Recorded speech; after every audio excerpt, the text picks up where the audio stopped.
Hey, Don and Gino here with the RSB region in SoCal with the first edition of the Leadership Library. That's right. In Jeff's constant quest to make sure that you can succeed, particularly in 2020 when the opportunity is before us, he's asked us to share some of our best practices. That's right, because we all have great ideas and we always ask, why don't we share them? How do we share them? Well, Jeff has come up with this new leadership library, and we're going to start it off with a bang. That's right. So we're going to talk a little bit about P&L stewardship today. We're going to make sure that we are all good citizens, and we all take care of our P&L because it does affect all of us. What we spend affects what you spend, affects our pricing at the end of the day, which affects our volume. And we can speak on this because when we took over our region, we were in a region, just to put it right out there, we were losing 200,000 plus a month in the region. So we had to make some hard decisions fast to make things happen. That's right. So with some great coaching from our leaders and some restructuring of our organization. Craig Davis, by the way. And our restructuring of our organization, we've been able to turn that around and now have one of the more profitable regions. And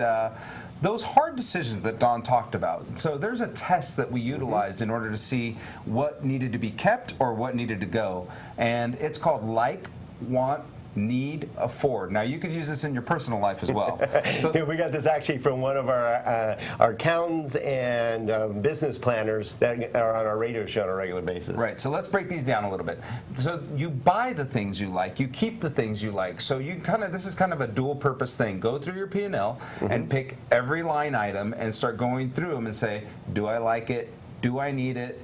Do I want it? Can I afford it? And I know that sounds like a simple test, but if you just pause on each one of those line items, you may find that some of these things, even though you like them and you want them, you really don't need them. Or even if you like them, want them, and need them, maybe you're not in a place where you can afford it, and you need to reach out to another branch and say, hey, can we share this cost? And let's reach out as a team and make sure that we're helping each other achieve the things we want to do. For example, we're now helping a couple of other branches with some video costs because we're able to do that because we have someone, AP Productions here, that works with us, and he's going to help other branches so they don't have to bear the whole cost of having video productions. So make sure that we share resources and help each other and take these tests. So you want to know what to test, right? Every line item could be a little bit daunting. So start with the big ones. Test your lease. Are you in the right location? That's one of the most expensive things on our P&L. Yes. Are you in the right location? Are you in the right lease? Company-wide, we're losing hundreds of thousands of dollars a month over bad leases. That's right. So make sure you take and evaluate your lease first. And then you've got to look at something that's a little bit harder when you start looking at employees. You start looking at this is my baby as the culture king. So this is really hard. This is the biggest switch I had to make because I'm a lover. That's right, love buckets they call me, because I love everyone. But we had to make hard decisions of who fits on the team, who adds value to the team, and who do we need to let go. And sometimes that's really hard to let them go. But after a while, you start figuring out that it's an advantage for all those who are left over. One, it makes a statement that not everyone gets to work here.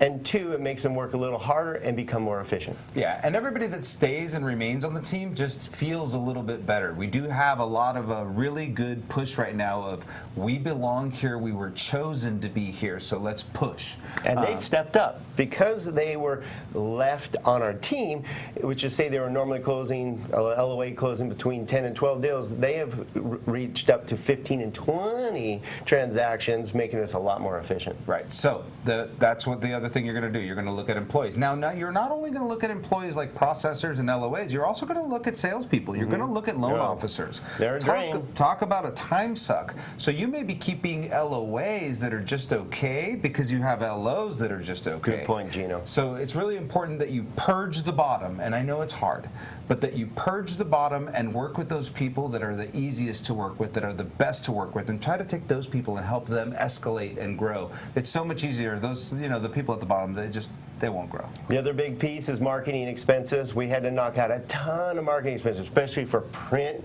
When do we get transactions from print marketing? Now, I get it. We have to be out there. We have to have a presence. We have to do branding, but make sure it's efficient and not just throw money away thinking, oh, I'll just have our name out there. Make sure it's got a call to action, or don't do it. Get your butt out there yourself with your team. Yeah, make sure you're partnering with someone in Total Expert if you're going to be doing print marketing. Don't just have advertisements in the newspaper or the stupid thing at the car wash. God, that would have wasted money. Or do events like we're doing, Momentum Builder 2020. We're going to get 500 real estate agents, butts and seats for us to potentially align with, won't say partner, align with and build our brand name. That's where the money should be going. Okay, so now you've looked at your lease, you've looked at your employees, you've looked at your loan officers or sales force. Now start looking at compensation, start looking at, like you said, marketing expenses. One of the other places we got rid of all of our Zillow expense. We got rid of just about everything that related to MSAs and desk rentals. MSAs, rentals, they weren't paying off. Right, so I know that we want to try those things to see if they work, but really, really evaluate whether these things are working and be ready to cut bait quick. Take action, because it takes sometimes from the moment you take action, it takes 2 to 3 months before you see that in your P&L. There is a lag factor between taking action today and seeing the results. That's right. Craig Davis gave us a great statement basically saying, because we're always looking at cutting costs, take advantage when the market is good so you can leverage as much as possible, but prepare yourself for slowdowns at times. So you're always working on your P&L, and we're here to help if we can help in any way, and we really are excited to be part of Jeff's new leadership library. Thank you, Jeff, for having Don and Gino on. All right, and as Jeff loves to say, no one of us is smarter than all of us, so thank you for joining us today.